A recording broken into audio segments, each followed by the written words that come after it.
And as always, before we begin, let's sit back and reflect on this beautiful value called proficiency. Asking oneself, what is the true meaning of proficiency for myself? And when I look at it from the perspective of the Lokik world, the world around me, which is visible, that's Lokik. There could be many different aspects of proficiency at home, at workplace, so on and so forth. But from today's workshop, let me explore this value of proficiency at a deeper level, which we also call the alokik subtle level, which means spiritual proficiency. And what are the components of spiritual proficiency? How can I be more spiritually proficient? And so on, many other aspects of this spiritual proficiency. Let's try to explore from today's workshop. So thank you so much all for joining. Less participants always at this point of the time. We get more as we go further. So we are on 95, 5 more to go for 100. These are the ones which we have covered so far. And a big thanks to all the participants, all the facilitators. We have Sister Anu from the West Coast as always, and Sister Priyal from India, and the entire team of interpreters. So thank you so much for being there. Welcome all of you. So today's video is very much from the Lokik world. It's about, you can see it for yourself and see what spiritual insights do you get from the video. I just play it for you all. I hope it plays properly.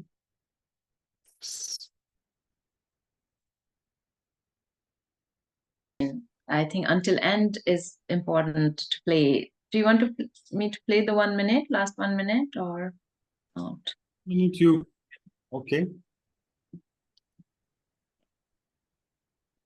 Show you, I don't know, this last bit didn't show that the bird finally flew. The vulture was finally taking a good flight. So I think everybody saw that, right? And the last bit. So Siddhi's yes. Good sharing that you all have seen. So you all, actually our time is up, but then you all can quickly share something in the chat box about, though it was a very self-explanatory video. It was also mentioned, it was written, many things were written which you all were able to read, I know. But you all can still share if there's anything. Okay, we'll give you a minute.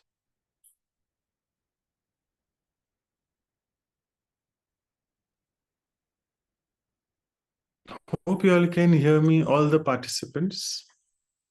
Why are you also suddenly spiritually proficient in silence? Your voice is clear, but your video is breaking actually. If you can also switch off your video, that will be also, it will make your voice clearer then. So I'll switch off my video. Yeah, that is fine. Yeah. That is better.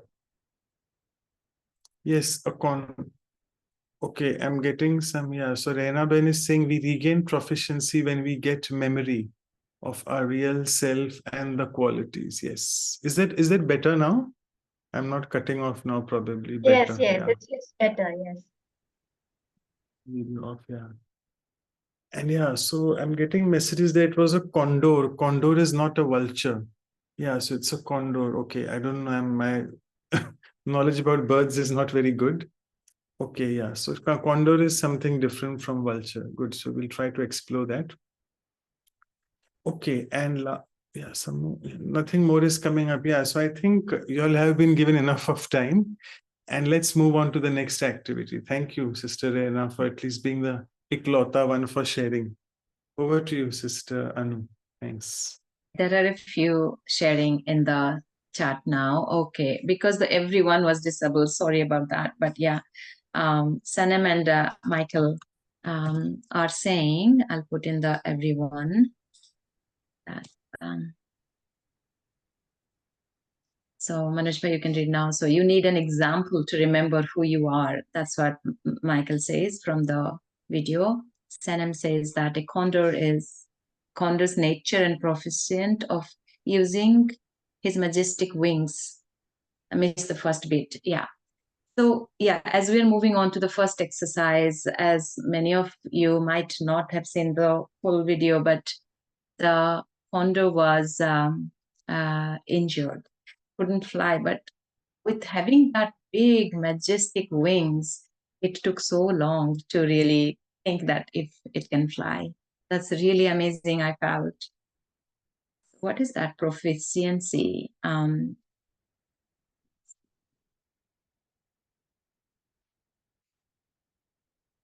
We will reflect on the components of spiritual proficiency. But I think proficiency is, as it defines, the definition is that something you do very well with practice, or when we are so much used to do something that we don't think even a second, like we know it's a very natural that we do it well. That's proficiency. And that's what we want to do in every aspect of our life. But this is more deeper, as Brother Manoj was mentioning in the beginning. We will explore proficiency in a deeper level. So the spiritual proficiency, that comes naturally. There's an instinct that we catch and we do things in our life. So in this exercise, let's reflect and visualize about a person who is proficient from a spiritual perspective. Visualize a person who is proficient from a spiritual perspective. We'll take a minute for that, and then please write down the components of spiritual proficiency that we get.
Like you can see the Buddha, whoever comes to your mind who is spiritually proficient, or somebody in your life. So let's see if we can catch it. And then what are the qualities of that spiritual? I hope you all got the time and have got some points written. We would now invite you to share. Anyone who would like to share? Unmute and speak and share. So Dr. Manoj brother says, Didi Manmohini, our senior, the administrative head of Brahma Kumaris. So one of the first administrative heads of the BK's Brahma Kumaris, her Memorial Day is tomorrow, 28th of July. So the spiritual proficiency, showed is that extremely disciplined and had economy of thoughts and resources. She was indeed a source of inspiration for many of us spiritual seekers. Disciplined and economy thoughts. Siddhi says patience. Neha says loving, acceptance, and serving others. Beautiful, we are getting it. What is spiritual proficiency? We'll really welcome anybody who'd like to unmute and share, please. Yeah, I may say, Shanti, first of all, and thanks for this nice workshop. But, according to what I understand about proficiency, and according to the daddy, very sharp intellect to understand exactly what is right, what is wrong, what to do exactly, and how to do it, the perfection of everything, and very sharp, I will say. Sharp intellect, I will say, and to recognize exactly what is right and to do it perfectly. Yeah, said it so rightly, right. So sharp intellect, recognizing exactly what is right and doing that. That's what Prakash Mani showed, and that is the spiritual proficiency. Siddhi says calmness, so calmness and patience, she was saying. Now Priyal sister says all dadis, components of spiritual proficiency: introverted, internally motivated, having a higher purpose for greater good of the world, looking at solutions, not problems, moving in forward direction. All right, beautiful. That's the whole essence of our effort as a spirit. Thank you, Priyal, sister. Thank you, Michael, brother, too. Anyone else who would like to share? Yeah, I would like to take reference to the video that was shared, which was an amazing video, because we all know the condor, we all know of his wings and how proficient they can fly. But also we saw, because it could not, because during the time of the injury, it wasn't able to fly.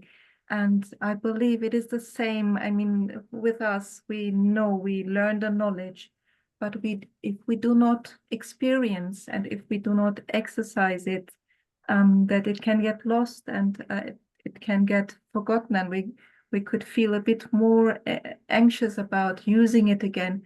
And to combine it with the didis and dadis, they all are amazing examples for us, that they always have continued experience and being an example for us.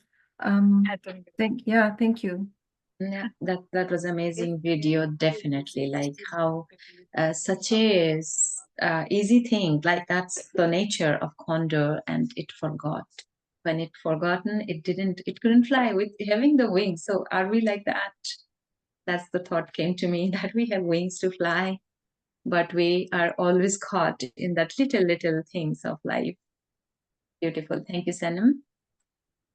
Again, Siddhi says acceptance. So the qualities coming one after the other. She says patience, calmness, acceptance. Yes. Do you want to share? If I can add something more, yes. If I understand properly, proficiency is you don't need to think, in fact, to understand what to do, because it's already inside yourself. So, and that is who is God. God doesn't think, it means he knows and he's doing. You don't need to reflect, to ask questions, and to reflect and find a solution. The solution is already inside yourself, and you just express it, whatever is the situation and the circumstance. And it's what a deity or a perfect being has to reach. Om Shanti. Yeah, that's beautiful. You know and you do it. Exactly. There's no need, or you don't have to reflect or decide. That is the deepest spiritual. Thank you, Michael. I think Lara has put a message.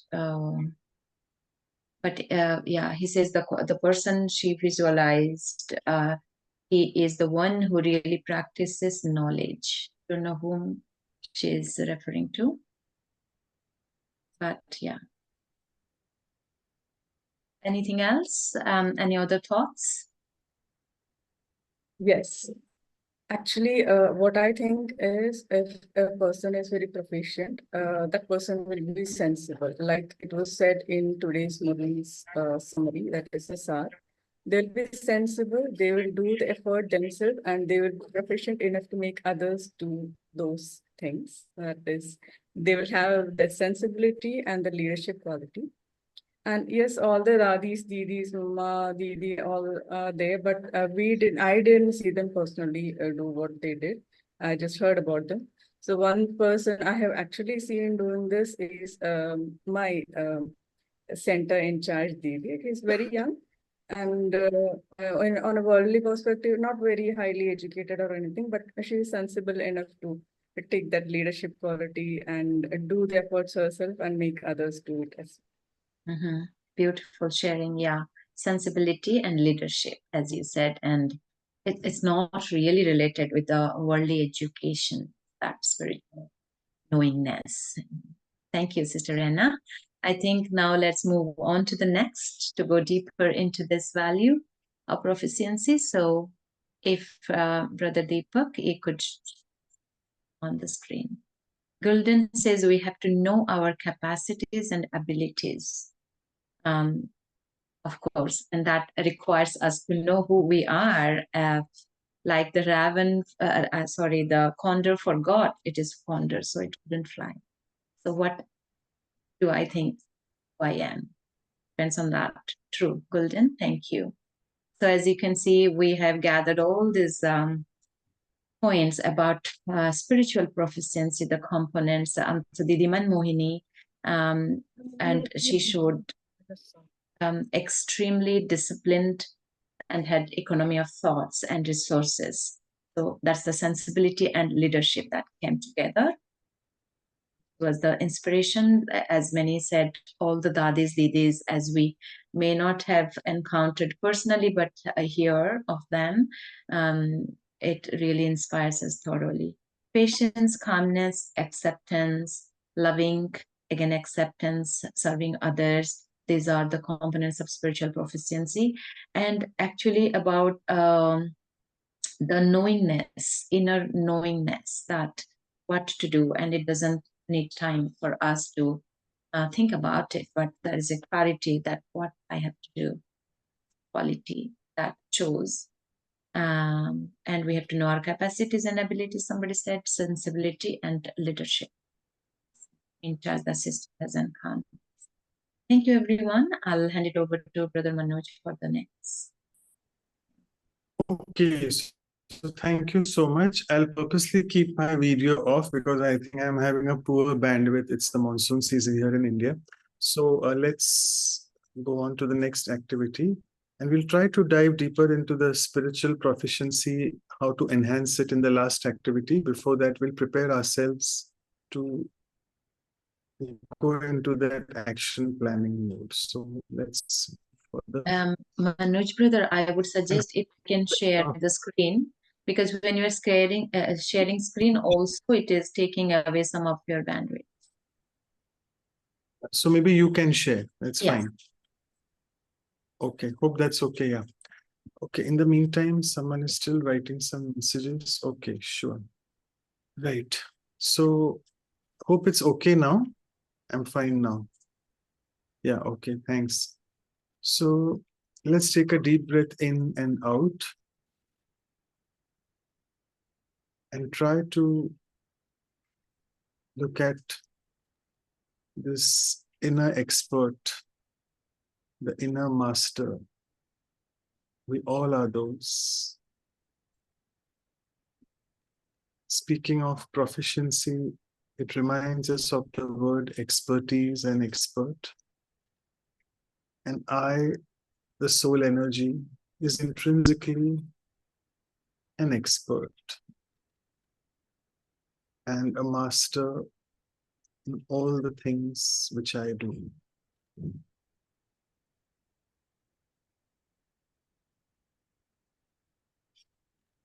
So let me look at my thoughts, words, and actions. Am I a master in my thoughts, which means, am I able to just create thoughts which are pure and elevated and away from waste? Secondly, being a master or expert, am I able to speak only those words which are benevolent and merciful for others?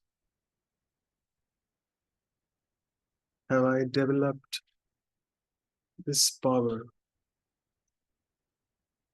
to discern what is right to speak and what isn't? And coming to the third level of action, am I a master of my sense organs? Knowing what to see and what to listen to, and also what actions to perform.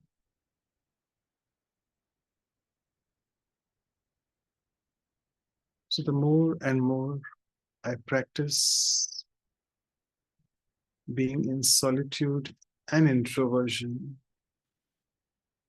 I gain more and more mastery and proficiency over these three aspects of mind, that is thoughts, words, and action.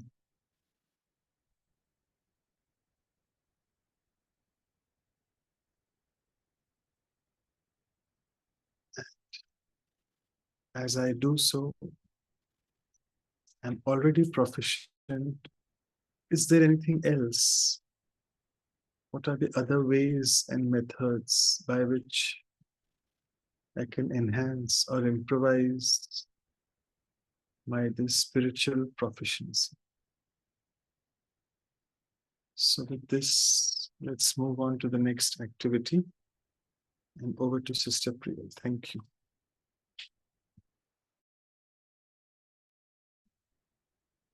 Thank you, Brother Manoj, for taking us through such deep experience. Now let's move on to the next exercise, which is action planning exercise. And as we all know, that action planning gives us an opportunity to create plans through which we can actually bring these qualities that we are discussing into our lives. So I'll invite you. Now I'll start sharing my screen.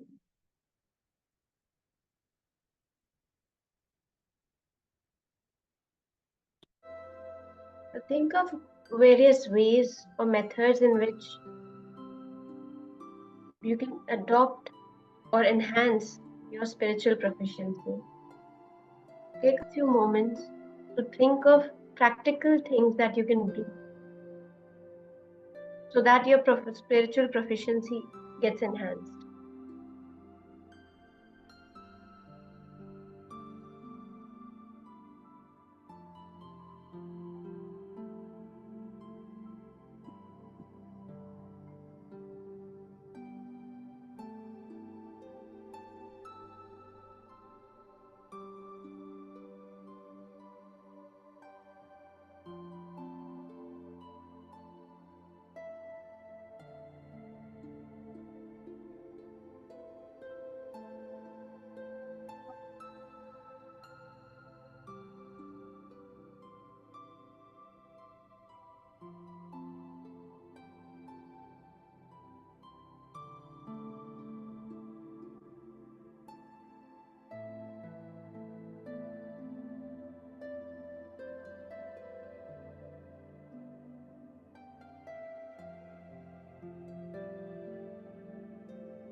take another moment.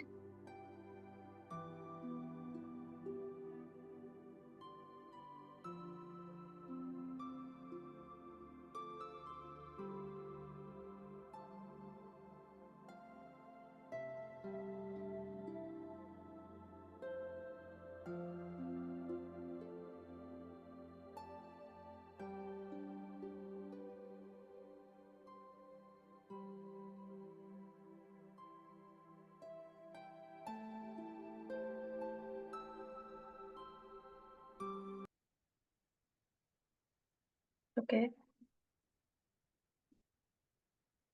So I invite you to share your thoughts on how to enhance your spiritual proficiency. So you can unmute yourself and share, or else you can also type your responses in the chat box.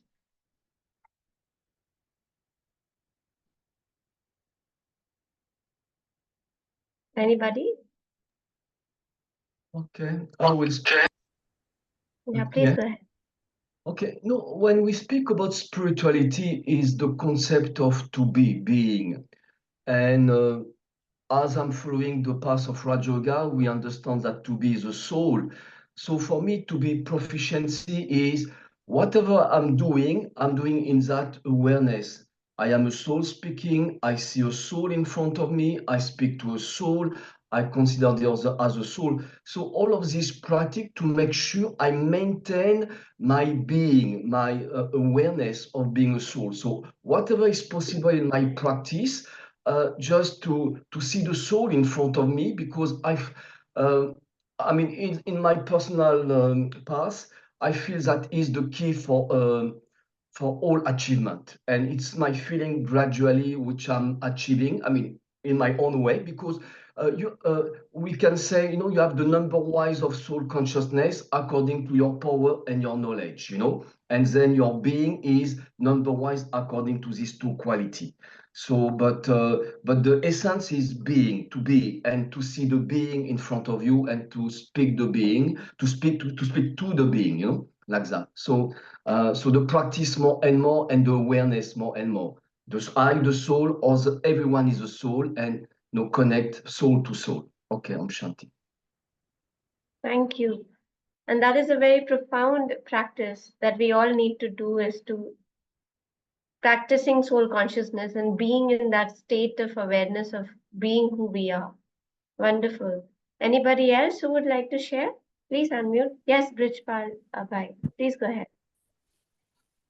I remember one instance when I was the student at University of Roorkee in the year 1967-68. The visiting professor from Hudson University, USA came, and he was very surprised to see that at the master's level in India, we are teaching so many subjects. So he said, you omit all and only teach one, go deeper into that. That is the proficiency or the expertization. And the same is true with the spiritual proficiency, as Baba says, that you consider yourself a soul, and in soul consciousness, in solitude, you concentrate on me and then attain powers and spread the positive vibrations.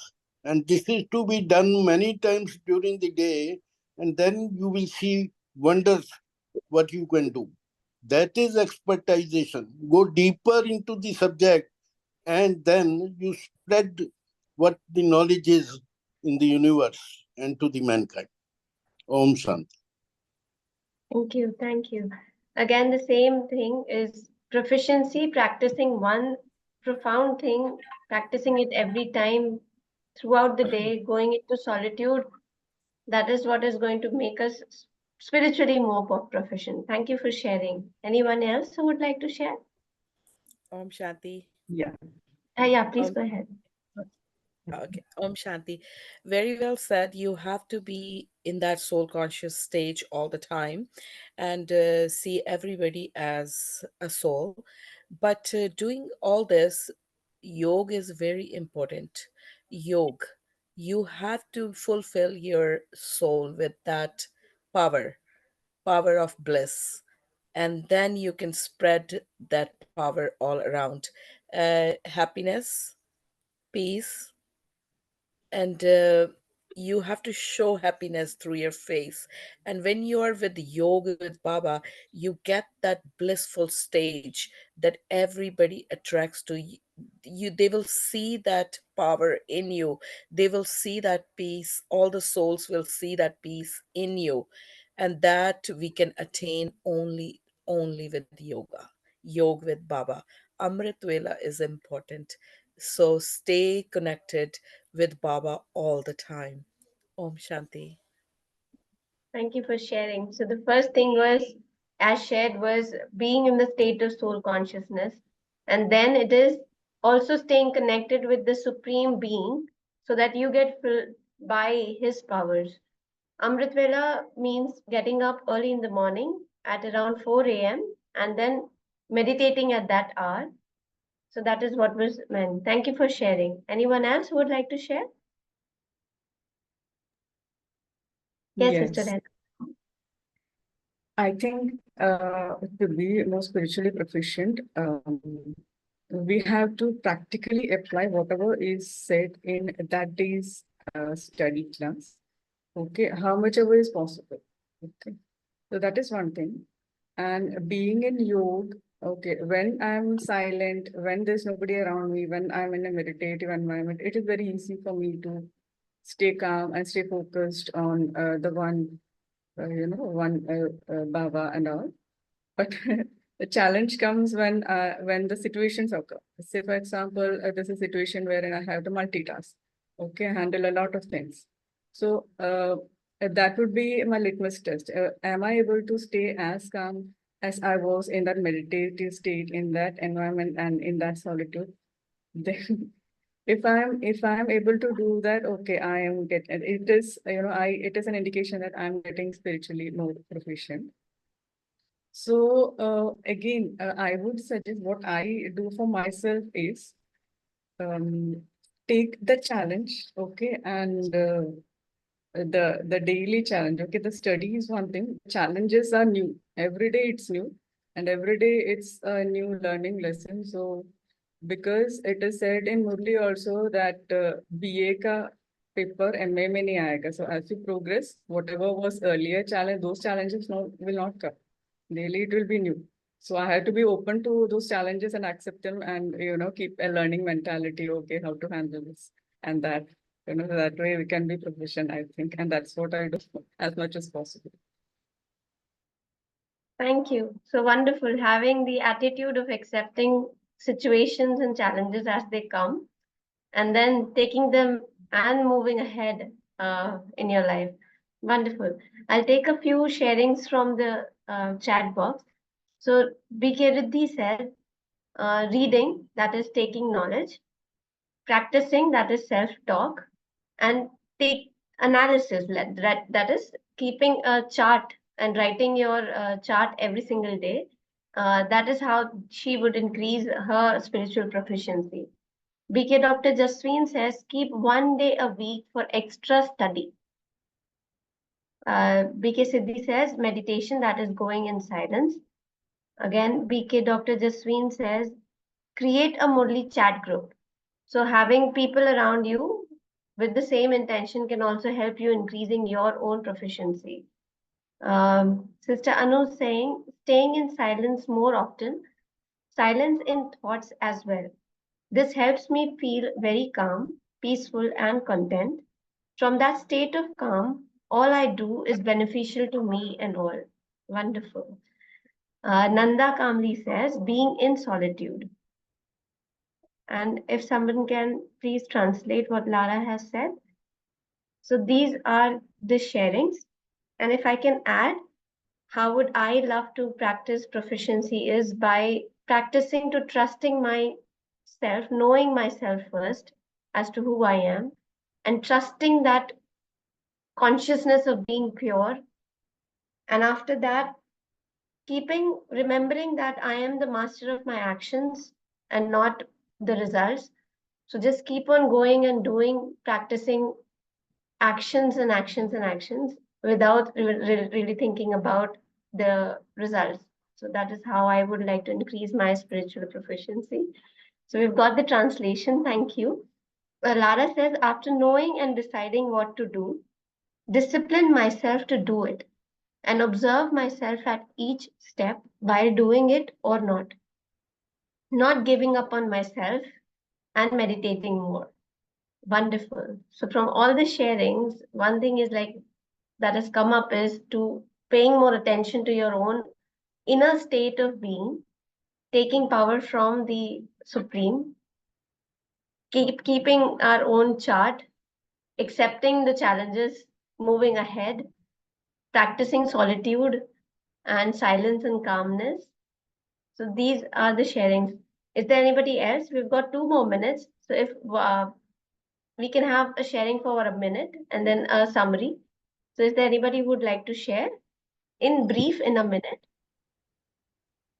I think also Hello, concentration. can you hear me? Yes, Priya, Dr. can you hear me? Yes, Dr. Geeta. Please go ahead. Yeah, nice seeing you, Shanti. Oh, Shanti. Good to hear you too. Yeah, actually, in between there had been a gap of almost 2 months. I could not attend the sessions, but it's nice to be here again now with all of you.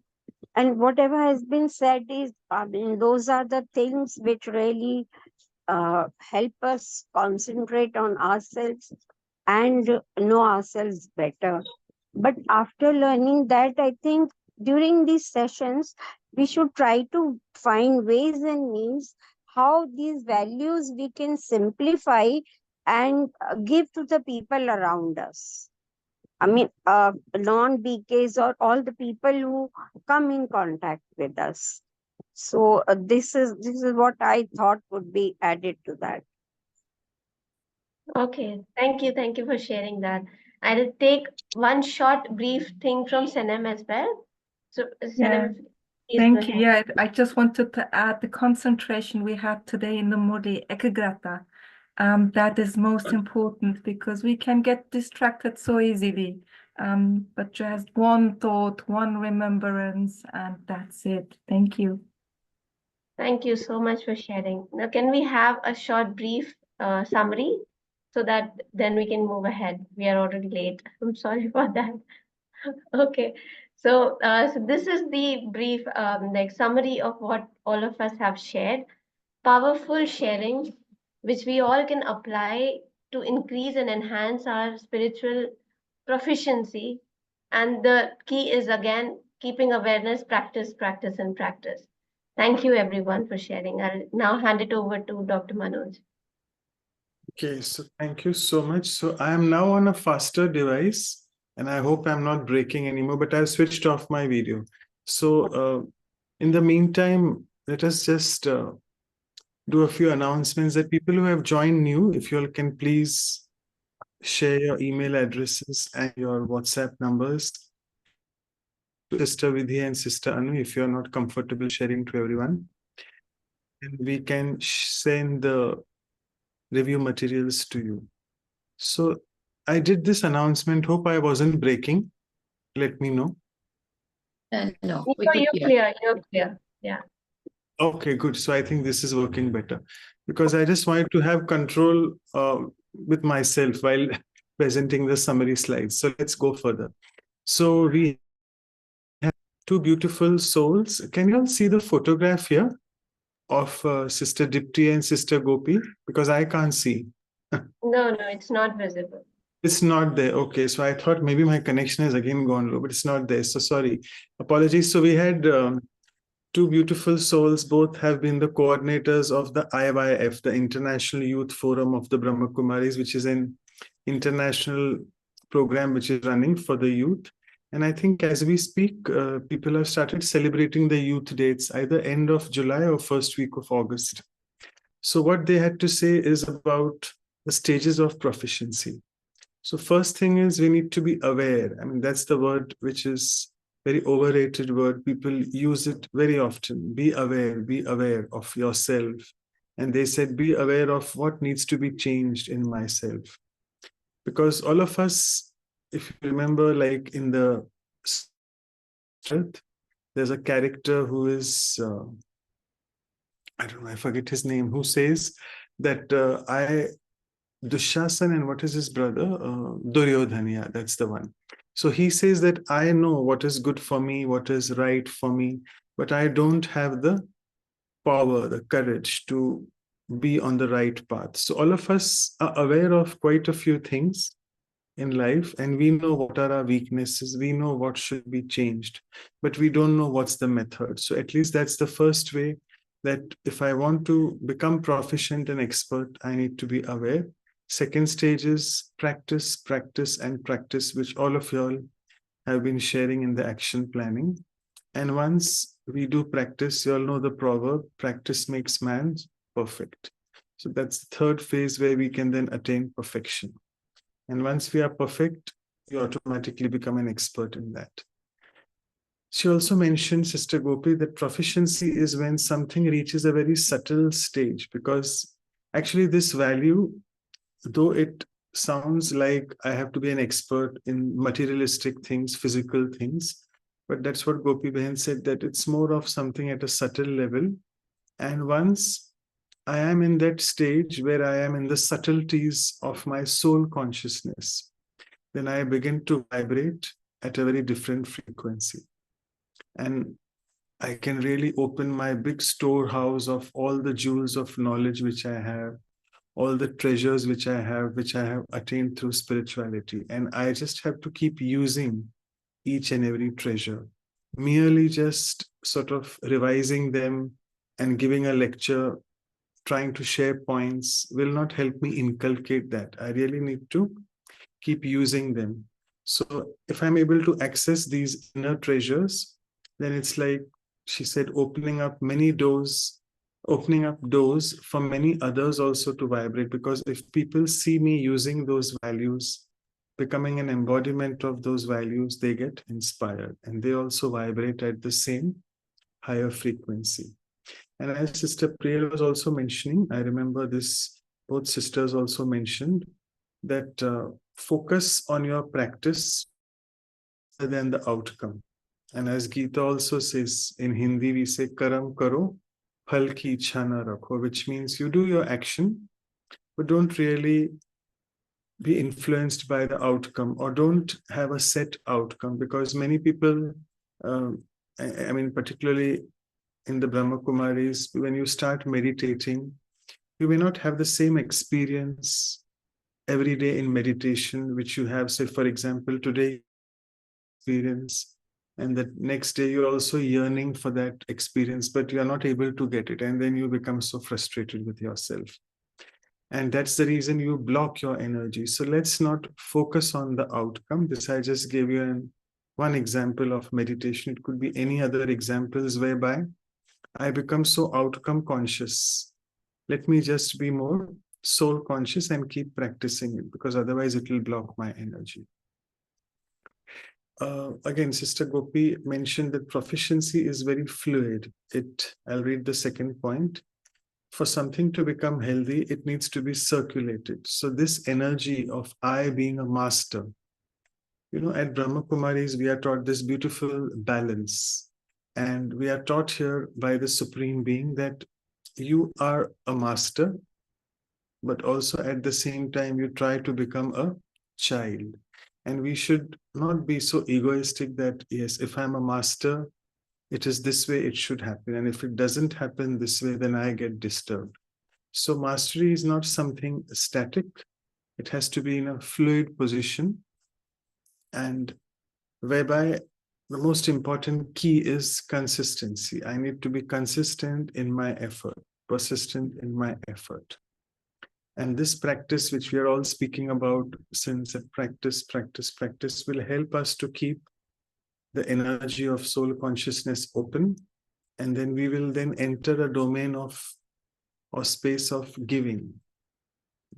And who can give? The one who is really full and abundant. So if I'm abundant, if I am egoless, if I am humble, then I can give. But if I am just so full of myself and egoistic that I am the only master, no one else, then I'm not in a fluid position. It takes away my proficiency. And again, they spoke about self-awareness, which helps us to vibrate at a higher frequency. And this self-awareness, it makes us more and more humble and more benevolent. And then we can really help others to uplift them. So they also went on to mention that the focus is on harmony with others, and then you will get efficiency. So proficiency and efficiency. I like these two words. When I say proficiency, what it reminds me, pro stands for profit. And so proficiency means efficiency with a lot of profit as well, while efficiency is just the expertise to do. So they said it's an art and a mastery both together. Then, yeah, Sister Gopi went on to mention these, I'll see how much time I have to go in details of this here. So she mentioned that what Dadi Janki used to speak about, this 5-step method, and also what Brother Nirvair also, because she spoke to them that what are your efforts to become proficient and to become experts in Raj Yoga? That's what we call in Brahma Kumaris. The meditation which we are taught here or which we practice is called Raj Yoga meditation. Raj Yoga means it's that connection which makes you a Raja, which makes you a master of your sense organs. And it's actually the supremest of all the different other yogas which are practiced in the world, particularly in India. So the first step which Dadi Janki mentioned was detachment, followed by considering self as separate from the body. So that is what we also call the bodiless stage. Then going deeper into the soul consciousness stage and moving on to becoming a detached observer of being a witness for all the situations which are happening with me in my life, and then transcend the physical realm of life which we are in and go into the spiritual domain. You can see on the right side, the figure mentions a Sanskrit word called Man Mana Bhava, which is again a very powerful teaching which is taught over here. Man Mana Bhava basically means it's God, the Supreme Being, telling us that, my dear child, my dear soul, with your mind and intellect fully, try to remember me only me and no one else. That's the exact meaning of Man Mana Bhava. Then she asked Brother Nirvair about how he does. So Brother Nirvair said that in the morning, early morning meditation, when I get up, I really emerge those good memories which I had. He says that 30 minutes he spends time on that, he reminisces about the past memories, the good memories which he had. And this helps him to transcend into subtle and feel the subtle qualities of the soul. And because of this, he's able to reach the soul world, the silence world, like that in a minute. And then he vibrates this light and might into the surroundings. So this way, so each to his own. It doesn't mean that we have to do the same way as they do, but this is just guiding principles for us, because these are the seniors now in the organization. They have been practicing for more than 80, 90 years. And as we speak, we have one of what we call the Dadis. She's just completed 100 years. She's the only Dadi, which we say, left in the organization. She's 100 years this year, and her name is Dadi Ratan Mohini. She's the current chief or administrative head of Brahma Kumaris. And they went on to say that let's move our life from expectation to experience. Normally we say from expectation to acceptance, but they said let's move on to expectation.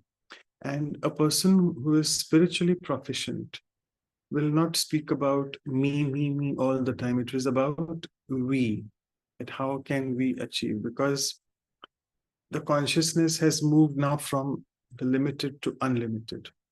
And this value of proficiency then is just not a value that you unpack, but it is your core being of the humanity, that the human being which you are. And this then value gives you a very wholesome experience, and that's what they said. So again, it is about what you are and not about I, but it's about we all the time. And proficiency is when you are not in the way, which means that I am the only person who is expert. No. Regardless of whatever you are proficient if you're able to pass on the torch, or if you're able to really also look at others with the same spiritual vision, and that yes, they can also do things as I'm able to do, and pass it on to them further. Let them carry on, let them let them play the show as I used to play it before. Let them now be on the show, be on the front foot. Let me be in the background. That is being truly efficient. That's what they said. Sister Gopi's quote was, spiritual proficiency creates mastery, which means you stay in the abundance of bestowing and managing circulation in each moment, because my energy gets blocked if I have this thought, oh, I am the master, it's only who can do it. No, there are many others like me who can do it. So being in this abundant, unlimited consciousness, and then we can bestow. Bestow is again a beautiful word, which we say, Mahadani, be a great bestower. And that's what again at Brahma Kumaris we are taught, that Gunadan karo through your actions, through karam se gunadan, which means through your actions you donate, bestow the virtues, because whatever virtue you are using in your action, people will copy that, and then that makes you truly spiritually proficient. And Sister Dipti said that you can't fake proficiency because your state is going to reflect, and you can't pretend, because it's very well said that the face is the index of our mind. So whatever my face is reflecting, it's basically a state of my inner state. It's my state of my mind. Okay, we'll take a few questions quickly. We just have 1 minute left. So how can I be efficient and proficient in meditation? It's fix a time. And there should not be any guilt, because many people, when they come to Brahma Kumaris, they are new and listening to the various aspects of Maryadas, which we have, all the points of dharana, which means abstaining from food from outside, abstaining from all the vices, so on and so forth, that sometimes makes them feel very heavy. So let's not carry this guilt consciousness, because guilt consciousness makes you heavy. Soul consciousness makes you light, because they can't go hand in hand. So that was the question. I think I'll just stop here because my time is up. And as always, we welcome our guest. If you can just spotlight here you are, Sister Sona. I'm purposely not opening my video because I don't want to cut off when I'm introducing you, particularly with the poem. So please bear with me. All of you know Sister Sona very well. Her name itself is all about gold, right? Sona means gold. So let's just look at her little bit achievements. She has been practicing meditation now for almost 30 years, and currently she's the director of the Inner Space Meditation Center in Abu Dhabi, UAE. And she started learning meditation during her teenage years. And she says that she was amazed at how quickly and effectively it enhanced her ability to focus and absorb information. And she actually is trained as a professional translator and interpreter, and she speaks 7 languages. That's wonderful. She is also, before she came to serve here at the Inner Space Meditation Center in Abu Dhabi, she held the role of the retreat center coordinator in Australia at the big retreat center in the Blue Mountains called the Center for Spiritual Learning, and that was from 2001 to 2006. And she really is sort of a corporate trainer and has worked with many, many companies, to name a few. Many of them are in Abu Dhabi. So it's, I must say, Emirates Energy Corporation, Etihad Airways, embassies in Azerbaijan, Cleveland Clinic, so on and so forth. So let us just look at the value, and I'll just take a few more minutes. The poem for you, as always. So today's guest, Sister Sona, is indeed the divine's golden coefficient. And that's because in her work style, she's always very proficient. She's received from the Supreme a lot that makes her so sufficient, keeping her always abundant, away from anything deficient. Her strong connection with the Supreme, who is the ever omniscient, makes her acquire everything as she truly becomes beneficent. She says, for the Supreme, let our intellects be always reminiscent, so that our thought, word, and action become coherent. Soul consciousness, which is basically within us, so inherent, should become persistent and not intermittent. So let's hold on to the same by being extra adherent, so that this Maya Ravan becomes distant and non-existent. So with this, I'll just open my video now and welcome so much. Thank you. Thank you for joining. And you have been patiently waiting in the background, listening to our conversations that you're having. So all yours. Thank you. Thank you so much, Brother Manoj, and everybody else on the team who's been holding this for the last 1 hour. It's really my honor to be with all of you. It's lovely to see some faces who I recognize as well, some of the translators, some of the people who have joined. It's always wonderful to be in a gathering. And today's value is not a common one, is it? How many times do we use the word proficient or proficiency in our life? You know, there are some words that are quite common and we all have a notion about them, but this was something different. And I think for me, it's so important to position the importance of every value as so unique. There are words that can be connected. There are words that can be similar. And yet, you know, each one is so special. So I'll start off with just understanding what proficiency is and then keep going. And I guess at some point, I'm going to start to bring in spiritual proficiency. Because I think the background to even spiritual proficiency is just understanding proficiency.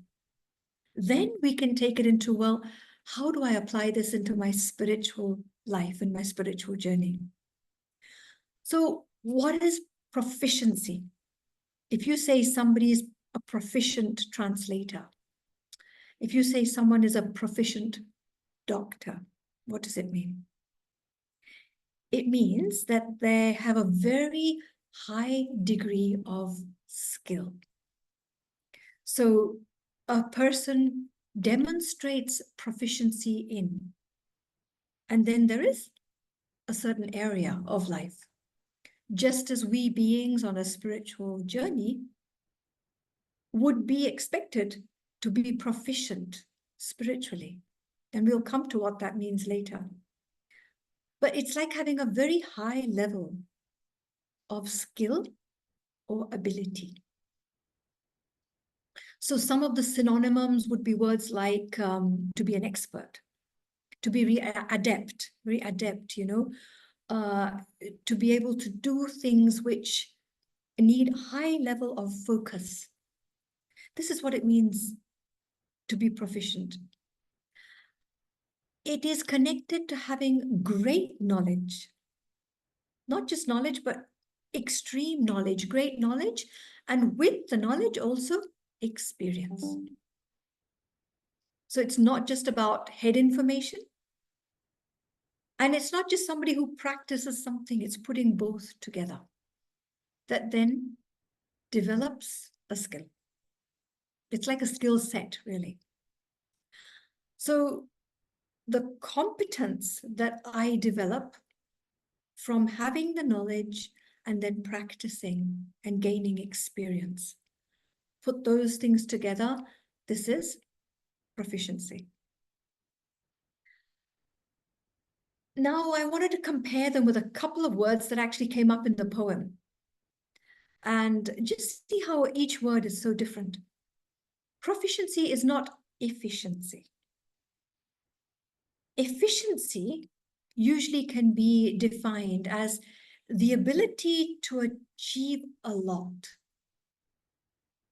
with minimum input or less input. So less wastage, more attainment. That's efficiency. You know, a machinery might be very efficient. It uses less electricity and gives a good outcome. Some of us buy fridges and they have like a rating on them, you know, an efficiency rating. That's not proficiency. That's efficiency. It's different. I hope you can understand the slight difference, you know. So the ability to achieve the goal with maybe less wastage, less effort, less time. Yes, it's a good thing, not proficiency. So if you're efficient, you will definitely achieve your results using your resources, but it may not mean that you have that incredible level of skill. Another word that came up in the poem, which is not proficiency, but it's similar, is sufficiency. Sufficient means there's enough quality.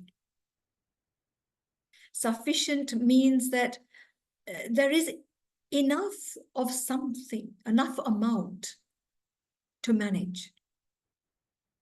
But it's not having the incredible great deal of skill. So you could be a sufficient yogi, but not a proficient yogi, and they're different. And once again, you know, so important to understand that every word is so specific and so special, but not the same. So I've come up with a methodology to achieve proficiency. 5 steps to proficiency. And let's see if we can understand them logically and how we can translate them spiritually. So important to understand the parallels, because I don't believe that a value or a skill that we have is only useful in our world out there.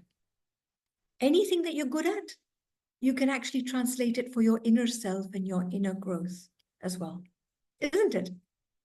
Somebody who has a skill out there can actually be applied inwards as well. And in fact, most of us do that naturally. So the first thing I think that's really important before I can become proficient in anything is to begin working on where you need to improve, to know your strengths, know your weaknesses. Proficiency, don't forget, meant having incredible amount of skill. Not just a little bit of skill here, but none there. It's having the whole lot.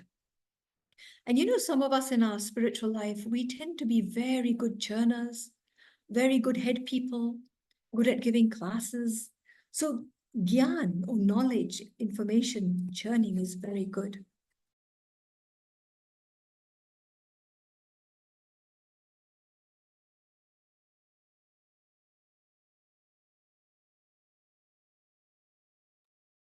Sorry, we lost your audio.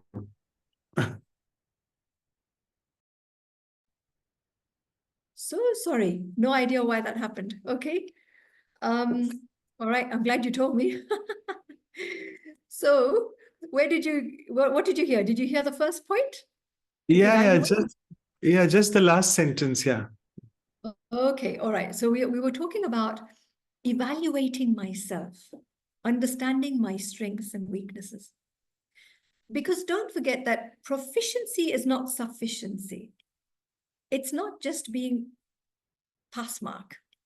It's not just having enough in one area, not in the other. Proficiency means having great skill across the board, everywhere. So, you know, some of us on our spiritual path, we might have come with a very good intellect. We might be very good at churning knowledge. We might be very good at understanding things. But we may not be so good at stilling the mind. We're good at working with the mind and keeping it going, but not good at creating stillness and silence. So I wouldn't call that a proficient yogi, a proficient spiritual person. I would say that you have, good qualities of churning, but you won't be proficient because you've kind of only honed in on one area. So I'd say that the first step towards becoming proficient, whether in your Lokik life out there or in your spiritual endeavor, is to deeply evaluate what is it that I need to focus and improve. Know your strengths, very, very important, but also know the areas of challenge, the areas where you need a little bit of extra skill. That's where you want to improve.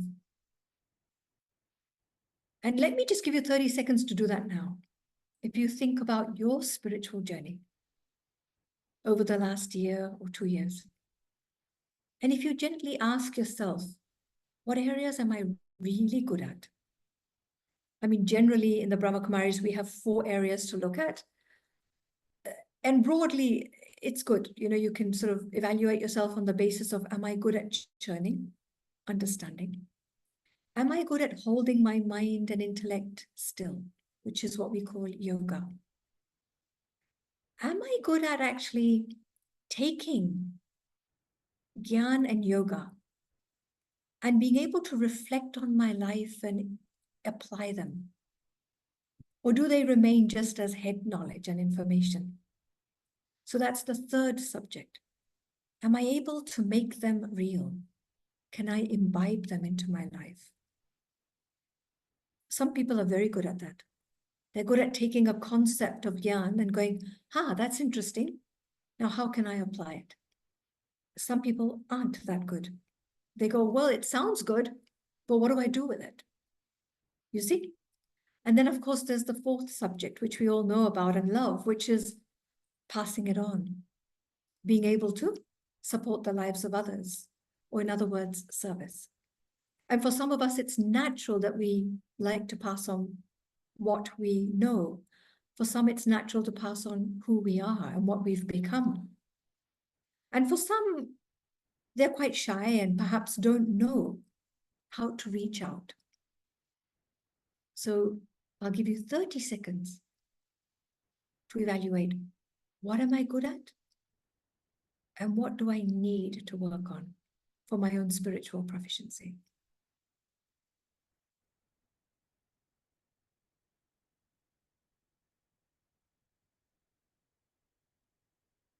Okay.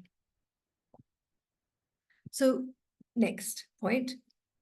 So you've understood the landscape. Now the next thing is you need a plan to get there. And a plan usually involves a concrete way of understanding the gap and what I need to do to bridge that gap. So for example, if I feel like, well, I really don't know how to churn that well, and you set yourself a goal or a plan that you're going to churn 1 hour every day. Honestly, if it was me, I'd probably last about a day and a half, and that would be the end of me. From not being a churner to want to churn for an hour, it's too hard. So my plan needs to be bite-sized. It needs to be achievable. If you want to learn how to churn, then maybe you could take 1 point, churn for 5 minutes. And your churning might be a written churning. Your churning might be speaking to yourself in the mirror, which is also a great way of churning. Your churning might be picking up the phone and talking to a friend and saying, hey, let me share these ideas. What do you think of them? And that's your way of churning. Have a plan, a very specific plan on how you're going to become better in this area. If your churning is good enough, but your yoga is not good, and you say, well, I'm not really a yogi, it's so hard for me to be still. All right, well, to become a yogi, all you need as a first step is hold your mind and intellect still for 1 minute. Can you do that? Many of us love to sit for yoga bhattis, half an hour, 1 hour. It's wonderful. It's great if you can. Not everyone can. And often, even in that 1 hour, how many times does the mind drift away? How many times do I catch myself being pulled to my to-do list, my want, desire list, my I haven't done list, you know? So if I want to be a good yogi, make the plan small, bite-sized, achievable, and start. In this way, if I create a plan that is achievable, I actually help myself on a very subtle subconscious level. Because every plan that you execute gives you courage and confidence for the next step. And if I want proficiency and I want great expertise and I want great practice and I want great skill, it's one step at a time. I can't afford to create a plan that is so great, but then I can't achieve it and my own courage and self-respect go down. Okay, so the third step. It's the word that everyone knows, and I don't know how much I need to talk about it, but practice. Practice means repeating something in a meaningful way at regular intervals. And the reason I added meaningful is there's got to be a reason why I'm practicing this. There's got to be something that pulls my heart into the practice.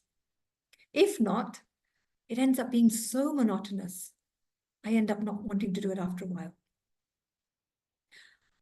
A young Arab student came yesterday for one of her classes, and she said to me, you know, Sona, I have to confess, I stopped meditating a week ago. And I said, really? Ah, what happened? She said, well, I just can't make myself meditate. I was doing so well for, a couple of months, and every day I was there. I'd look at the clock and say, right, now's my time to meditate. And then suddenly she said, I just dropped it. I couldn't do it anymore. And I said, well, when you are practicing for that 10 minutes at a particular time, what was in your heart? Why were you doing it? How meaningful was it for you? And she said, well, I wasn't doing it like that. I was just doing it out of discipline. I was doing it because I go to the gym and I run and I have to do that. And I thought meditation's the same thing. I have to do it at a particular time. I have to do it for 10 minutes. And I sat with her gently and I said, you know what? If there isn't a heartfelt meaning in something, if something doesn't touch deep inside and create betterment inside you or in the world that you see around you, it's not a practice that you'll be able to stick to for very long. So practice regularly.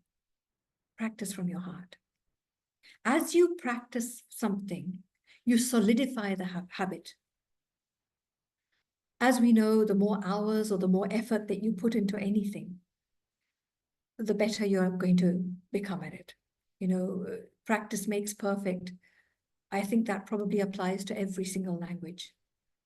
But it's my commitment to any practice. And in meditation, in Raj Yoga practice, it just cannot be from the head. It cannot be only discipline. The meaning for me in my practice of anything, whether it's the practice of listening to a daily class, whether it's the practice of waking up in the morning, whether it's the practice of meditating regularly, behind everything is the knowing that a better me creates a happier, non-violent, more peaceful world. And if there isn't a bigger reason and meaning for me to do something, if I don't hold that deep in the core of my intention, ultimately the practice just becomes a heady discipline. So I know it's a simple thing to say practice, but behind it is finding the meaning behind a regular commitment. If you want to be proficient at anything, it requires heartfelt dedication. Maybe the word that's more applicable than practice is persistence. You know, persistence? Just keep at it, keep at it, keep at it. Even when the going gets tough, even when you're going through a difficult time, even if you're sick, you can still do a little bit of it just to keep the practice going. So persistency means challenging everything that comes to break your practice. So be persistent in your practice. I guess that's how I'll end it. And I'm going to give you a minute now to ask yourself, what practice can I take away from this session that will increase my spiritual proficiency? Is it a consciousness that I can hold? Is it a state of being that I realize that I need, or maybe I need to improve? Is it a deep feeling about myself? What is it that I can do inside me as a regular practice to come back to again and again and again, that will upgrade me spiritually? I'm not talking about doing. I'm not talking about skill sets out there. I'm not talking about speaking.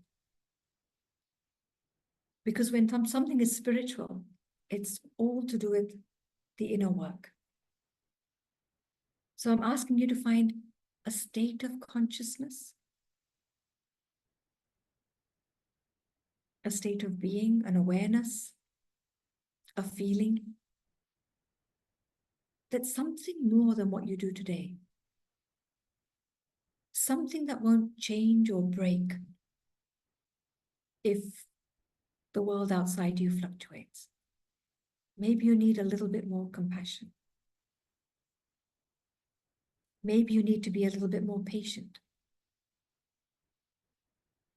Maybe your energy needs a bit more kindness. Maybe love. Because to become a proficient spiritual person, that state of consciousness needs to gently be upgraded. So what can I practice?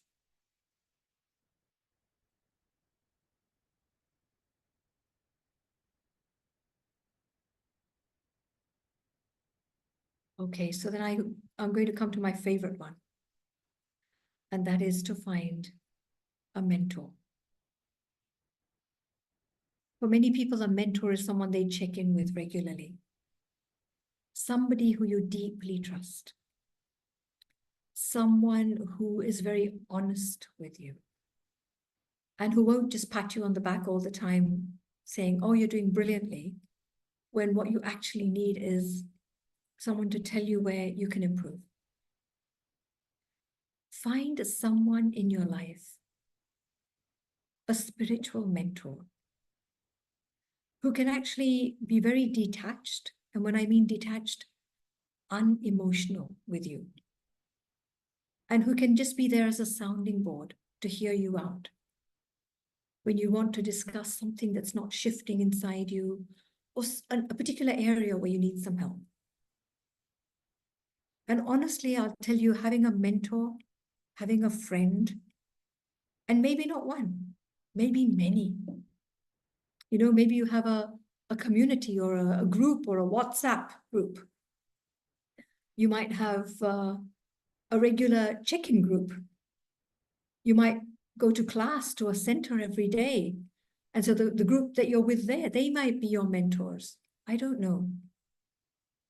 But each one of us needs a sounding board or two. Because no matter how much I do my inner work, no matter how incredibly skilled I am at making my own effort, what someone else can see of me in a very objective way, in a very detached way, is different to what I see in myself. So if I want to be proficient and I want to have great skill at mastering my life, I can't work with what I know. I need to work with what I don't know. And most of the time, others can see what we don't see.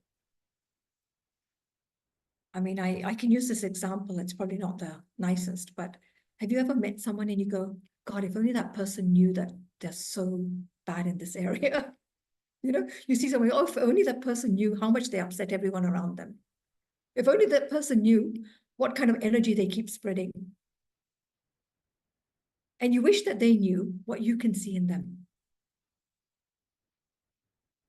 And I think it's the same for all of us, to be very honest. You know, maybe we're not negative and maybe we don't have that hugely negative impact on our environment and the people we love, but definitely, if you think about it, there are others who are observing you from a very different perspective. And they can see layers within our subconscious mind that perhaps our ego is not ready to look at the moment. Because the more proficient I become, or the more my consciousness starts to go up, because that's really what spiritual proficiency is, isn't it? As my consciousness gets upgraded, the eye of the intellect opens more and more. And the eye is able to observe from a much more subtle perspective what is going on inside me. So 6 months ago, what I saw in myself, today, I see much deeper than that.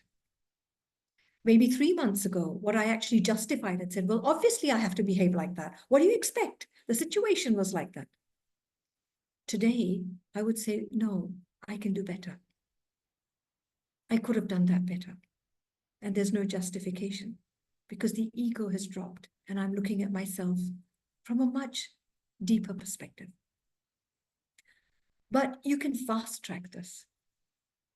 You can fast track your spiritual growth and get to proficiency much faster with the help of a mentor.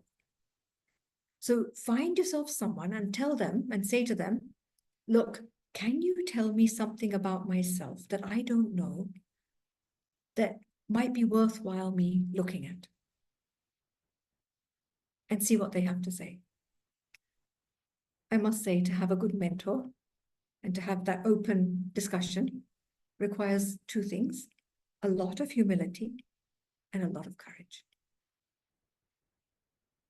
But the result of it is, as I said, fast track to proficiency. Okay, so I'll leave it to you to think about whether you have the courage. That's the first.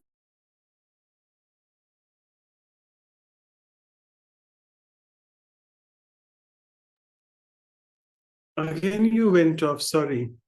Or Oh dear. now it's there. Just a few seconds ago, yeah. The Okay. last Did sentence. Yeah, did you hear what I had to say about finding a mentor and having the courage? Yeah. Yeah, so that's basically what it was, you know. Do you have the courage to find a mentor? And if you do have the courage, then, you know, who could it be who would be really honest with you? And now the last thing to become proficient, which is also not always easy, but it's very important. It's feedback. And it's not feedback from a mentor, it's feedback from life. And sometimes we call this feedback from the drama. The drama is nothing but the energy coming back to me to teach me what I need to do next. Think about it. When we talk about dancing with the drama, you know, we're in this drama of life. Well, the drama is like the lead dancer who's telling me which way to go. the drama is giving me signals all the time. So if someone difficult comes in my life as part of the drama, my drama, it's probably time for me to upgrade my skills to deal with the difficulty that I see in them being a difficult person, right? Because once I've upgraded myself, no longer will they be a difficult person for me. So this feedback I'm getting from life or from the drama of life is nothing but feedback to make me more proficient.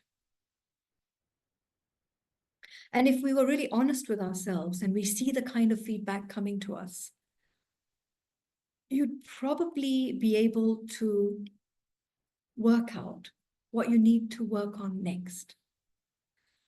Proficiency is taking responsibility for my own inner change, but it's also having the acknowledgement that external factors can help me to grow, but can also help to motivate me and, you know, align me or realign me or guide me along the journey. So you can ask a mentor for feedback for sure. That's one opinion. But you can ask friends out there for feedback as well. And ultimately, whether you like it or not, drama will give you feedback. The question is, the big question is, am I ready to listen to the feedback? If I block the feedback, it's a bit like saying, I procrastinate or I postpone my proficiency. I postpone my learning. I postpone my growth.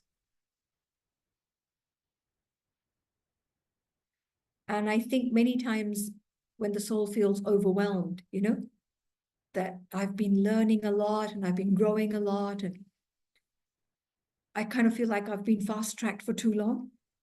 Then when I get that feedback and I get those signals from life, from the drama,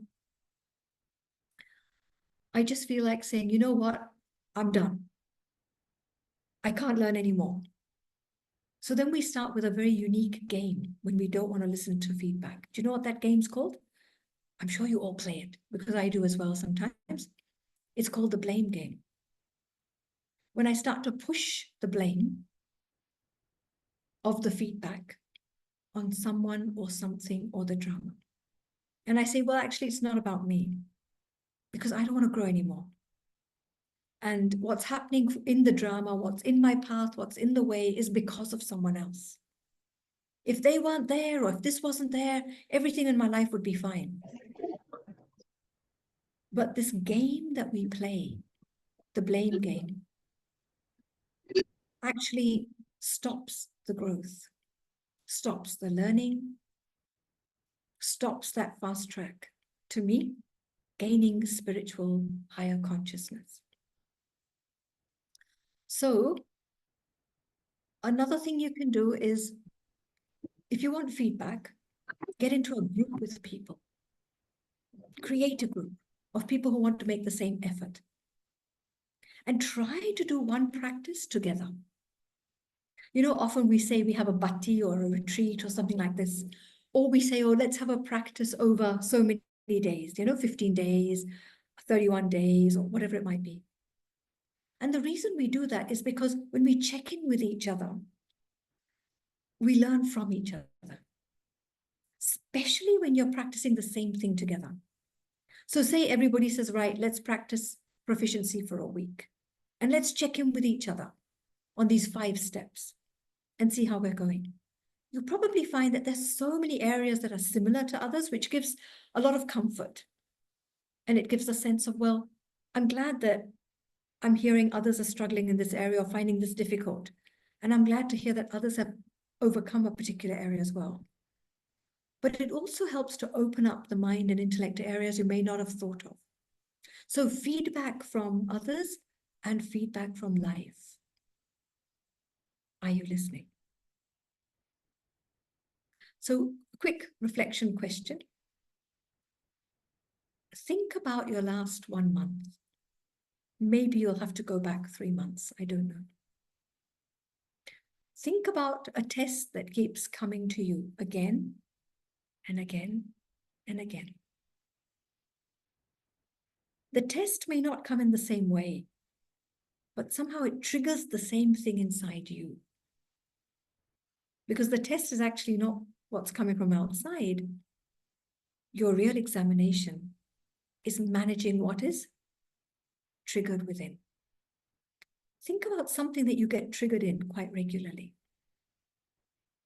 Is it being irritable? Is it being overreactive? Is it being angry or just irritated? Is it being upset? Is it around being sad or depressed? Is it fear? What emotion do you constantly have to deal with in your life? Can I give you a minute to just think and reflect? You know the emotion where you often say, oh, I wish I hadn't felt that, or I wish I hadn't done that. And then you have that moment of realization. What is it?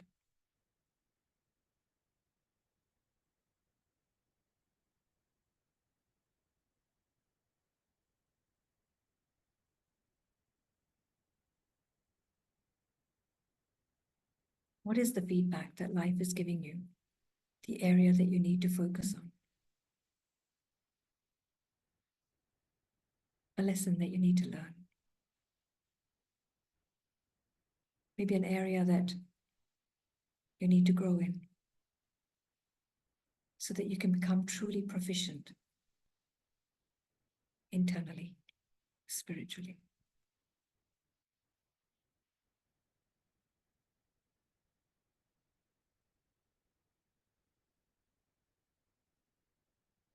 Okay, so I'm actually just going to finish in the next 5 minutes, but I really wanted to give a little bit of time for you to ask questions.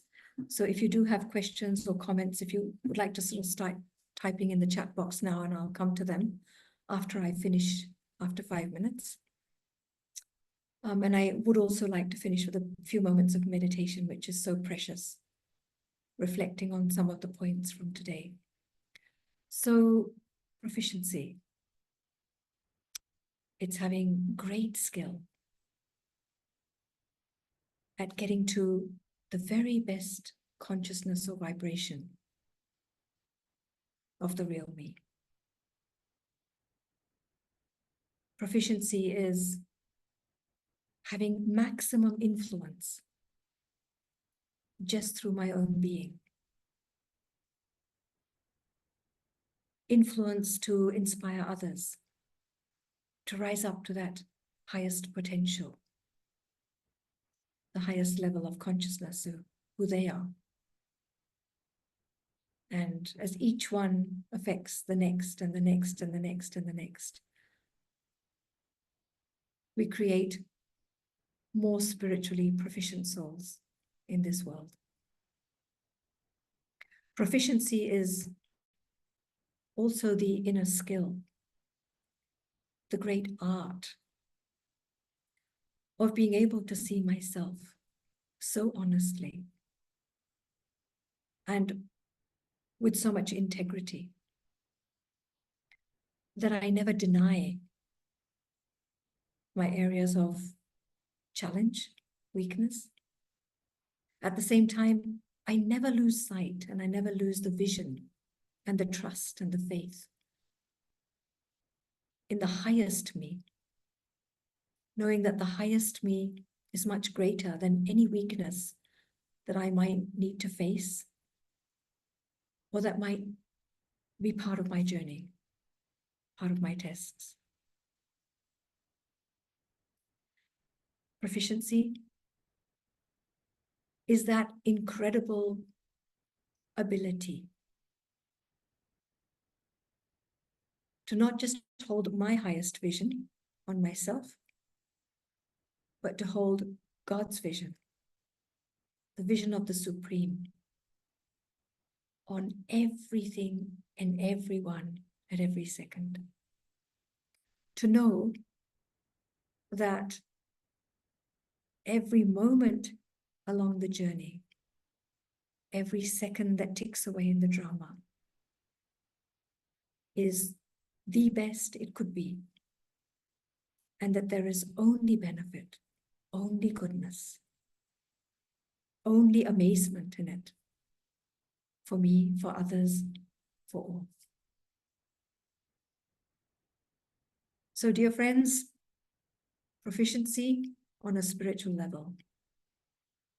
It's up to you, really, to ask yourself, how proficient do I want to be in being as close as I can to God, as God-like as the soul can be? And it's really up to you to decide how quickly you want to get there. It's easy, but it just requires deep will, dedication, and determination. So, are there any questions or are there any comments in the chat box? Okay, so thank you so much. At the moment, we can't see any question, but yeah, I had a question that someone asked as well before, that I am proficient at workplace. Maybe I am, what do you call the A1, the type A person, like they're the ones who want everyone to be efficient and proficient, and they always want to be experts and always want to be good at everything. But my colleagues are not proficient, and that's the source of frustration and irritation for me. So how do I deal with this? Yeah. Well, you see, one aspect of proficiency is definitely having self-respect, knowing my own skills. But another aspect of spiritual proficiency is being able to see others different to me, but so special, equally special to me. Because a deeply spiritual person is one who doesn't see differences or competition between two souls. So the fact that I can expect others to be like me is only an aspect of my ego. I know it sounds a bit harsh, but that's what it is. I'm sure that if someone came into the office, they might be able to point out to you areas where your colleagues, who appear not to be proficient as you, are perhaps better than you. They might be the sort of people who care more for each other. They might not be so good at skills, but they go and ask people, are you okay today? You know, got any dramas going on at home? Are you feeling well? And honestly, any group, any office group, any family group can't survive just on skills. We also need bonding. We need care. We need compassion. So whilst it's important to acknowledge your own skills and to know where you are proficient, if you have a vision, as does the Supreme, and you look from up there and you see each one in your group at work, you will see something that they're very good at. Perhaps it's not something that you have. And it may not be to be directly connected with the skill that you're exhibiting in the office. Maybe they're not good on computers. You know, maybe they're not good at project management. But maybe they're the kind of person who anything needs to be done and no one wants to do it, they'll do it. And you need somebody like that in a team. You know, the kind of person who's always cooperative. So look for proficiency in others and you'll see it. So wonderful. Is soul conscious? Oh, okay. There's a big question come up. I'll just read. I'll just take first, which I was asking. Is soul consciousness the solution to every problem? So I think the first thing to do is to understand soul consciousness, because it's such an overly used word. be soul conscious, be soul conscious. Okay, but what is soul conscious? So for me, when I come to the understanding that I am a being on a journey, I'm the soul traveling on this lifelong path of learning. That is soul consciousness. Because it opens me up to so many possibilities. It opens me up to understanding that the personality that I see, which I call Sona, is not me. I am the being behind the personality who is traveling through life with this incredible head or personality called Sona. So I have to deal with Sona. I have to manage Sona. But who am I? I'm that living energy, the being, the soul, even before Sona existed. Isn't that amazing? That's soul, right? Consciousness. The other aspect is, on a journey, there will be ups and downs. On a journey, there's going to be left, right, interesting things. There'll be plenty of exits off the highway. On a journey, there'll be the path going up and down. There'll be other travelers on my journey. So soul consciousness is not just about me. Soul consciousness is understanding me vis-a-vis the drama of life. Soul consciousness is very much about my position vis-a-vis everything else that's happening. If I position myself in a role, in a label, so I'm mother, then you become my child. I'm a wife, then you become my husband. I'm an employer, you become an employee. Then my consciousness has totally shifted from soul to role. If I'm soul conscious, then who are you? You're soul. Then it's not Sona versus Manoj. It's soul and soul. It's not personality with personality. So, you know, it's such a big, broad word, isn't it? Soul consciousness. I would say all truth lies in the consciousness of I am a being on a journey. To me, that's soul consciousness. And yes, if I understand all the truths that come from that basic fact, the reality that I travel alone, but I travel in a group. You know, it's like being in a bus, but you're seated on your seat, right? Nobody's sitting on top of you and you're not sitting on anyone, but there's people to the left, to the right, front and back. So that's part of soul consciousness, you know, the positioning, the effect others are having on me, I'm having on them. Soul consciousness is, I'm on a journey. I can't jump off the bus. So if I understand all the different aspects about me, the soul, having entered life, that I leave life alone, I take nothing with me, all of these truths put together come to the consciousness or the awareness of soul. More than anything else, just remember, you, the soul, are not Sona or whatever your name is. And then that repositioning is re-understanding who I am. That definitely changes the game of life. So in that way, yes, soul consciousness solves everything. But just to say, well, be soul conscious, you know, think of yourself as a tiny soul, and I don't think that's going to solve any problems. It hasn't for me anyway. It's really understanding all the other parameters that come with the consciousness of I, the soul, on a journey. So wonderful. And people have started sending their questions late. I'm so sorry. We'll just take one of them, the last one, maybe, because time is going fast. A beautiful question. So in the process of becoming proficient, it means being the best. And sometimes we look at other people around us and have a feeling of competition. And then the process of becoming proficient becomes very stressful. So how to handle that? And this particularly is seen in competitive entrance exams. So how to handle the stress of being proficient and also being in competition with others? Thank you. So actually, it's not the stress of being proficient. It's the stress of my own expectation.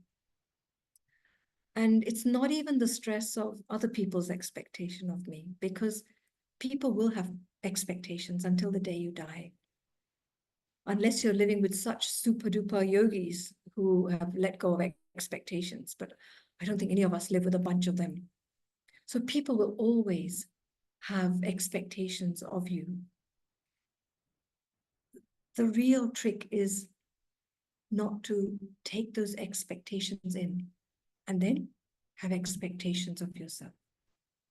All pressure, all stress in my entire life is me.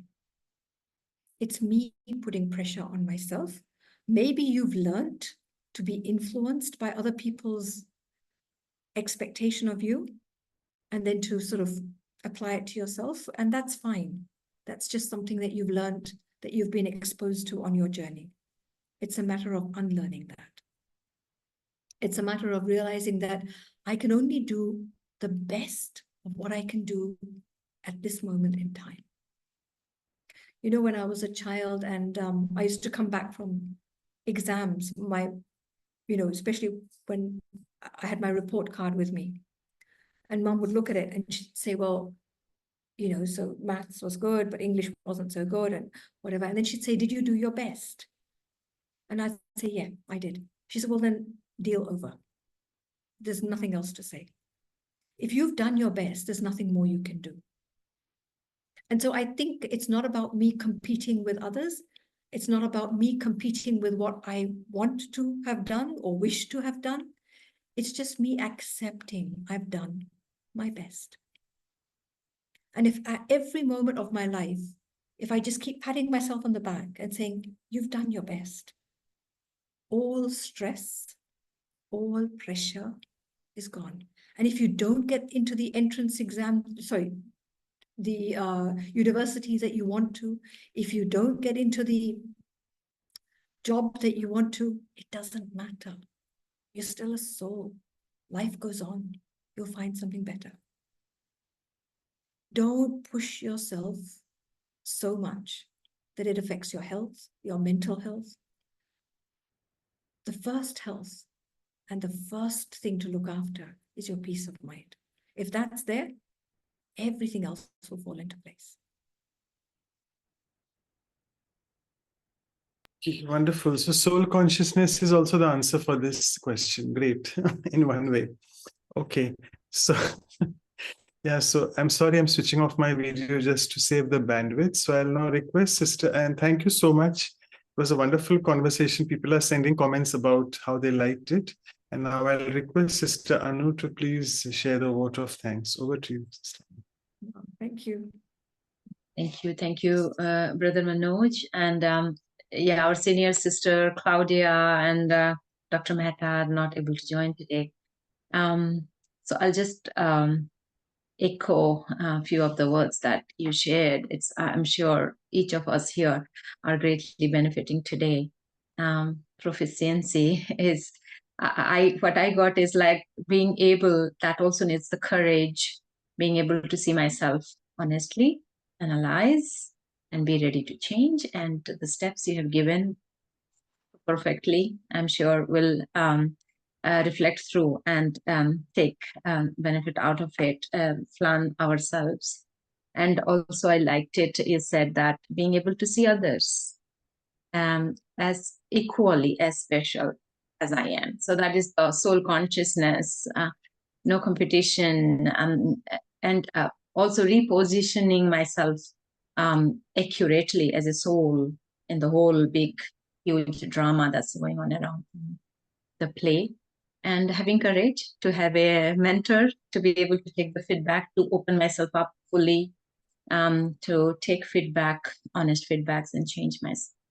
And also learning to take feedback from life and drama. great tips. So thank you so much on behalf of the whole gathering today. It was really, really wonderful talk. Thank you so much, sister. Thank you so much, everyone, really.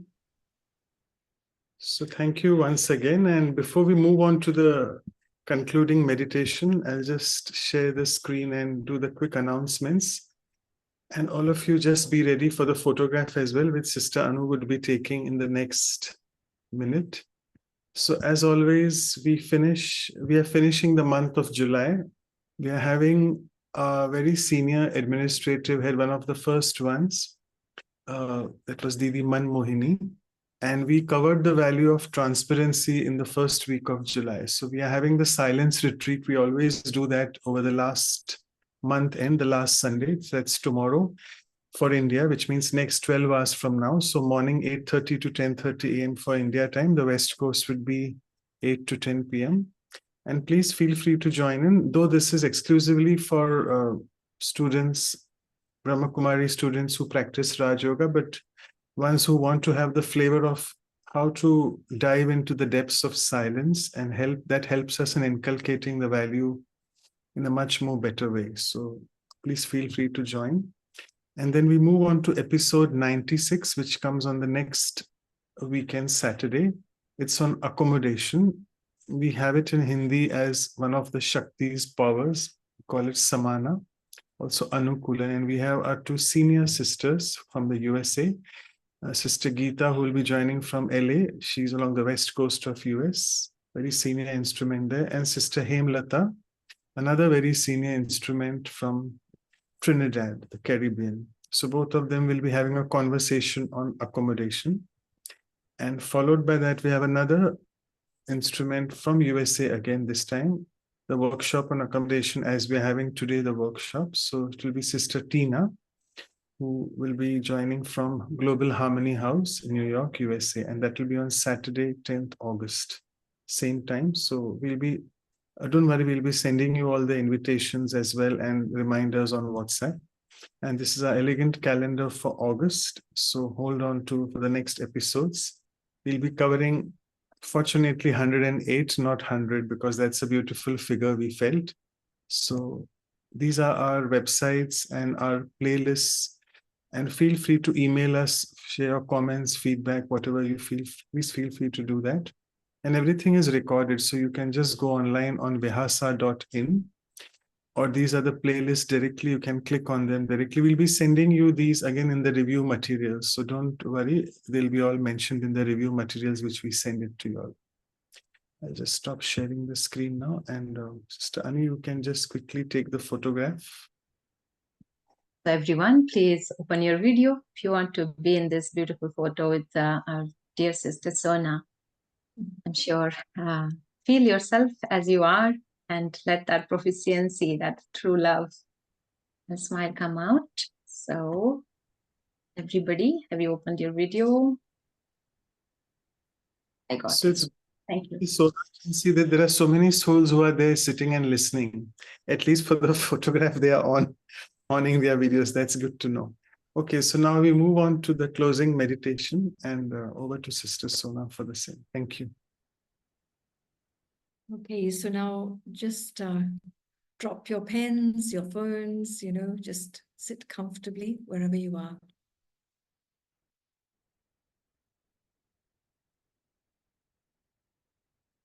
And just in a second,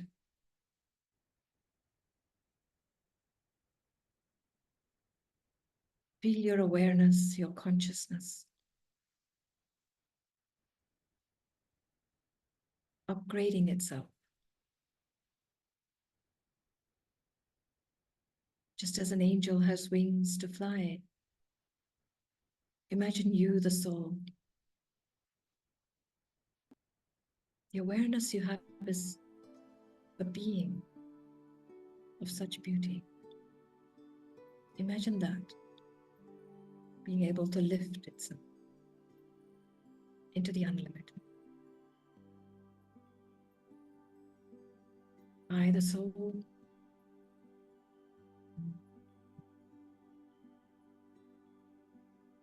beautiful, pure, clean, in an unlimited way. I, the soul, full of experiences, full of power.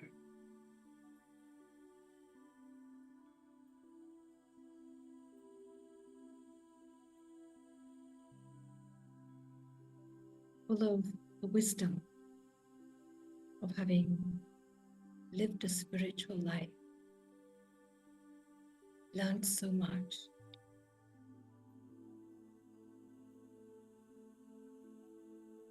that no matter what comes in front of me, I have the vibration to fly above it. Imagine yourself so skilled that no Maya can attack. No one can pull you down from this elevated, clean and pure state. This is I in my state of proficiency. The I who always sees the best in myself and the best in others, free from judgment, competition, and comparison. The proficient soul next to God. Just unlimited love.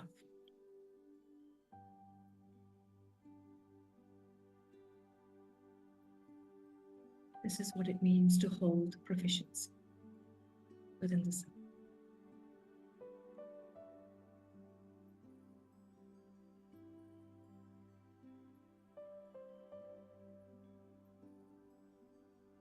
The inner proficiency that keeps my consciousness like that of an angel.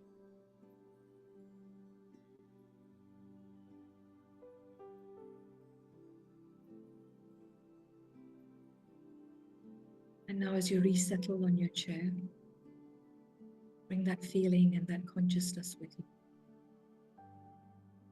That yes, I trust and I know that that's me. And like the condor that could fly, I too have that hidden proficiency deep inside. And I will fly.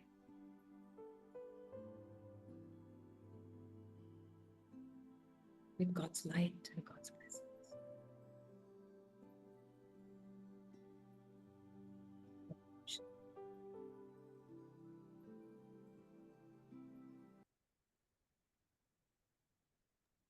Okay, so thank you so much once again, Sister Sona, and thank you all for your participation. Thank you.